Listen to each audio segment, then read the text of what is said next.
पुणे भाजपमधील अंतर्गत वाद चव्हाट्यावर आलाय। लोकसभेसाठी इच्छुक असलेल्या मुरलीधर मोहोळ यांच्या विरोधात भाजपच्या कार्यकर्त्यांना बॅनर लावलेले आहेत। आता हा कार्यकर्ता नेमका कोण असा सवाल या ठिकाणी उपस्थित होतोय।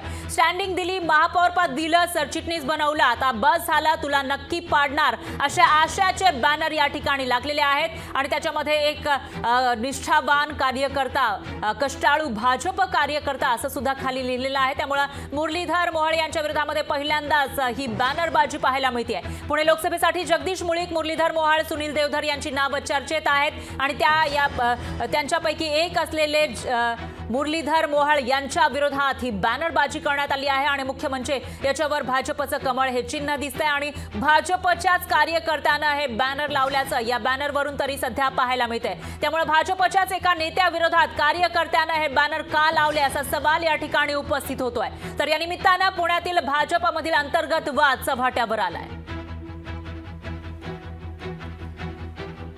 तर भाजपमध्ये कोणीही कोणाविरोधात तक्रार करत नाही असं आतापर्यंत पाहायला मिळालेलं होतं आणि तशी परंपरा होती, पण आता एका कार्यकर्त्यानं या ठिकाणी बॅनरबाजी केली आहे। आपल्याच नेत्याविरोधात ही बॅनरबाजी केलेली आहे। पुण्याचे माजी महापौर मुरलीधर मोहोळ जे एक मोठे नेते आहेत पुण्यातील, पुणे भाजपचे, आणि त्याचबरोबर येणाऱ्या लोकसभेसाठी ते इच्छुक आहेत तशी इच्छा त्यांनी बोलून दाखवलेली आहे, पण त्यांच्या विरोधात या ठिकाणी बॅनरबाजी करण्यात आलेली आहे आणि त्याचबरोबर तुला पाडणार असं सुद्धा एकेरी शब्दामध्ये या बॅनरवर लिहिलेलं आहे। त्यामुळे आता हे बॅनर लावणारा भाजपचा कार्यकर्ता नेमका कोण आणि त्याने हे बॅनर का लावले असा सवाल या ठिकाणी उपस्थित होतोय। तर कष्टाळू भाजप कार्यकर्ता असं सुद्धा खाली लिहिलेलं आहे या बॅनरच्या आणि त्याचबरोबर कमळाचं चिन्ह सुद्धा या ठिकाणी आपल्याला पाहायला मिळतं। त्यामुळे एका भाजप नेत्याविरोधात भाजपच्याच कार्यकर्त्यानं ही बॅनरबाजी का केली असा सवाल या ठिकाणी उपस्थित होतोय। दरम्यान पुणे लोकसभेसाठी जगदीश मुळीक, मुरलीधर मोहोळ आणि सुनील देवधर यांची नावे चर्चेत आहेत। त्यापैकी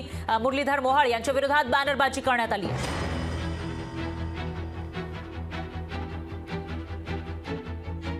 आणि याविषयी प्रतिक्रिया देण्यासाठी पुणे भाजपचे शहराध्यक्ष धीरज घाटे हे आपल्या सोबत जोडले गेले आहेत। घाटेजी, आपण बघतोय या ठिकाणी एक बॅनर दिसतंय ज्याच्यामध्ये पुण्यातील एक महत्त्वाचे नेते मोहोळ सर यांच्या विरोधात बॅनरबाजी करण्यात आली आहे। तुमची काय प्रतिक्रिया? नाही, मला असं वाटतं की असं करण्याची भारतीय जनता पार्टीची संस्कृती नाही। हा कोणीतरी खोडसाळपणा केलेला आहे। काही अतृप्त आत्मे हे अन्य राजकीय पक्षामध्ये असतात की जे अशा पद्धतीने बॅनरबाजी दर इलेक्शनच्या आधी करायची आणि त्याची मजा घ्यायची, गंमत बघत बसायचं, हा खोडसाळपणा आहे। अशा पद्धतीने बॅनरबाजी करून कोणाचं तिकीट ठरतं आणि कोणाचं रद्द होतं असं होत नसतं। हा निव्वळ खोडसाळपणा आहे आणि हा बालिशपणा आहे। अशा पद्धतीने करून मला असं वाटतं की काही साध्य होत नसतं आणि पक्षामध्ये अशा पद्धतीची संस्कृती नाही। पक्षातले आमचे सगळे पदाधिकारी, कार्यकर्ते हे एका संस्कारामध्ये काम करणारे कार्यकर्ते, त्यामुळे हे अन्य कोणीतरी। पण घाटेजी, प्रश्न हा निर्माण होतोय की याच्यावर कमळाचं चिन्ह आहे आणि त्याचबरोबर एक कष्टाळू भाजप कार्यकर्ता असंही खाली लिहिलेलं आहे, त्यामुळे हे नेमकं कोणी केलं असेल असा सवाल उपस्थित होतोय। नाही, उद्या एखादा कोणी अन्य काँग्रेस एखाद्या माणसासंदर्भात कोणावर संशय?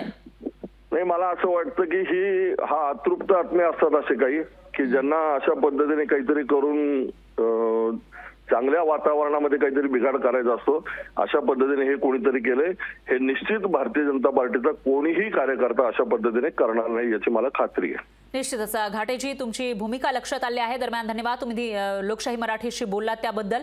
तर भाजपचा हा कार्यकर्ता असूच शकत नाही अशी प्रतिक्रिया धीरज घाटे यांनी दिली आहे। लोकशाही मराठी ऐका, पहा, जागरूक रहा।